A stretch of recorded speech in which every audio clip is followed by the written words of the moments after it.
in the figure 519. The collar A is fixed to the member and can slide vertically along the vertical shaft. So this is our free body diagram, and we have 900 Newton force and a moment of 500 Newton meter, and we have two supports, one pin and fixed support. So in fixed support, there's reaction AX and moment A, while this one is perpendicular to the surface dy. So first, we will going to solve the summation of forces along x, then summation of forces along y, and then moment. So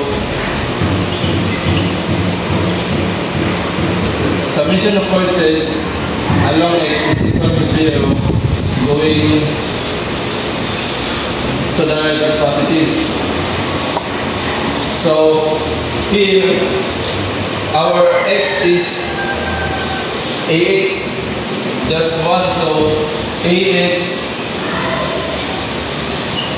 is equal to 0. Next is the summation of forces along y is equal to 0. Going up is positive. So our forces in the vertical is 900 and dy. So simply 900 going down, so negative 900, dy going up positive, plus by is equal to 0. So simply 900 transpose to the other side, so we have by is equal to 900. Our unit of force is Newton. So last, we will have the moment. So summation of moment. So since in B, point B, only one reaction, while point A has 2, so we will moment at point A. The summation moment point A going counterclockwise is positive, is equal to 0. So we have MA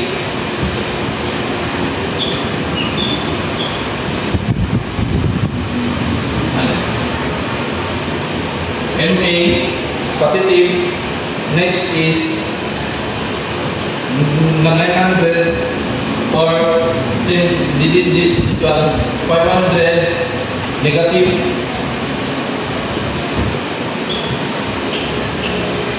Next is positive, so negative 900 times the distance is 1.5.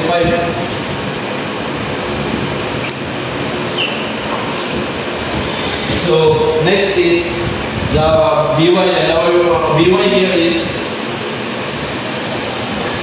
900. So we have plus 900, and the distance is this distance to A, which is ang sa kanila kuan kay memory siya 1 sin 45. So plus 1.5, so 3. So the distance of B to A is 3 plus 1 sin 45. 3 plus 1 sin 45 is equal to 0. Excuse me. Nganong na 1 sin 45 na? 1, very man kuan kay naka-sloping man siya, naman siya degree. So yung distance na kay 1. So simply sin opposite 1 sine 45 plus then siya diri sa yung distance. Sugod din eh. 1 sine 45. Sugod na po din eh kay 3. So, bato din mo siyang 3 plus 1 sine 45. Thank you.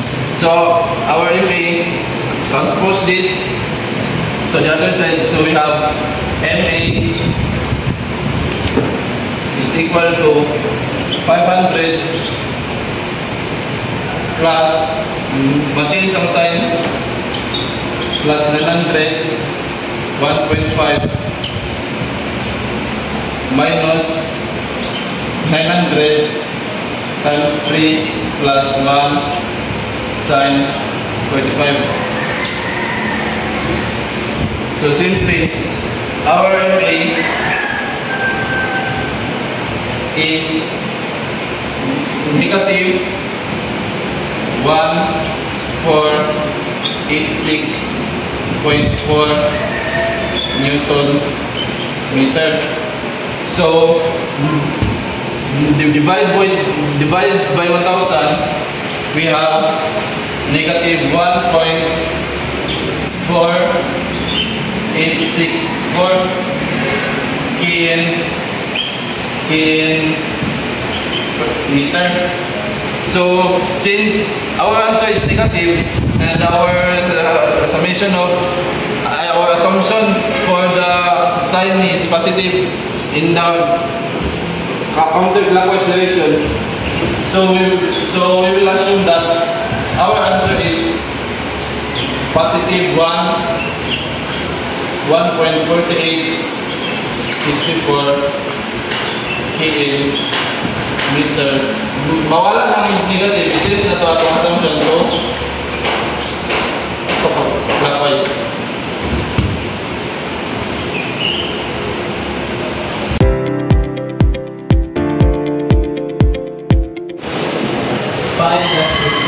The box wrench in the figure 5-15A is used to tighten the bolt at 8. If the wrench does not turn when the load is applied to the handle, determine the torque or moment applied to the bolt and the force of the wrench on the bolt.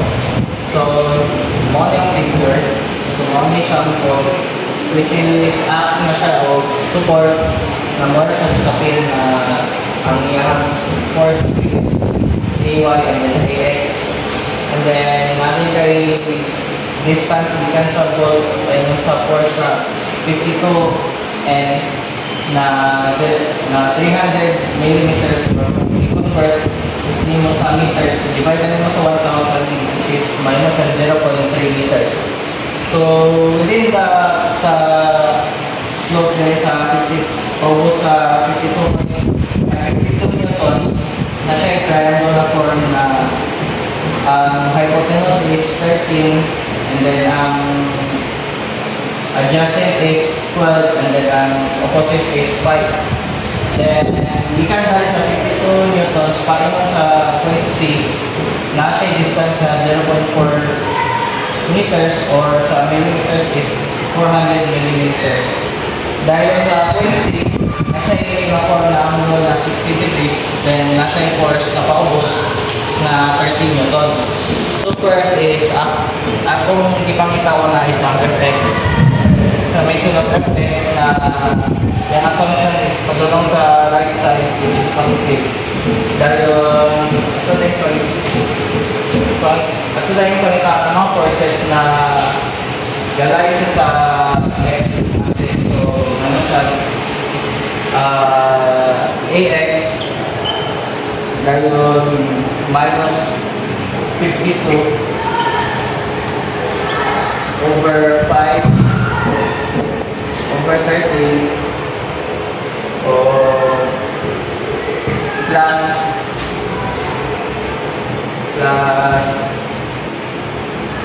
30 cosine 60 plus 0. Ganong nakakalimutan ko sa siya is ano kay ito man na direction, so which is kung ang kami sa triangle mo ang 5 mahigda man siya dahil us proceed na. So, ang AX is equals to 5 newtons. Next, dahil is itong palitan ng Fy, ay summation of Fy, na yung assumption is atong measure na pataas is positive equals to 0. Dahil atong palitan ng mga force na galay sa y-axis. So, may siya AY minus 52 kay paubos man siya na 4 ay padalo mo siya sa ubos. So, dahil times 13 ay times 12 over 13 plus ay minus 30 sin 60 degrees or equals to 0. Lalo na negative siya because na paubos man yung force. So, ang result na siya AY is 74 newtons. Dahil sa ato ang moment kay moment A kay more man ni ay more ilaban ang ay ang assumption dahil is counterclockwise. Atong measure na pagdulong sa counterclockwise is positive. So, equals to 0. So, MA minus 52 times 12 over 13 dahil times sa yung distance na 0.3 meters minus 30 sin 60 degrees times total din yan na distance.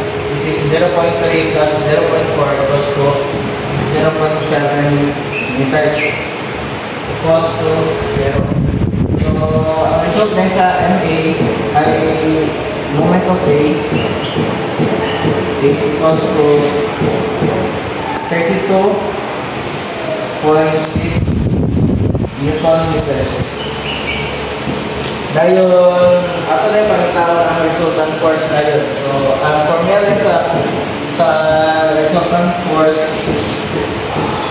is FA is equals to square root of Fx square plus Fy square. So, ang Fx diha is 5 square dahil add sa AY. Excuse me. Oh. Nakoy pangutana. Isa man?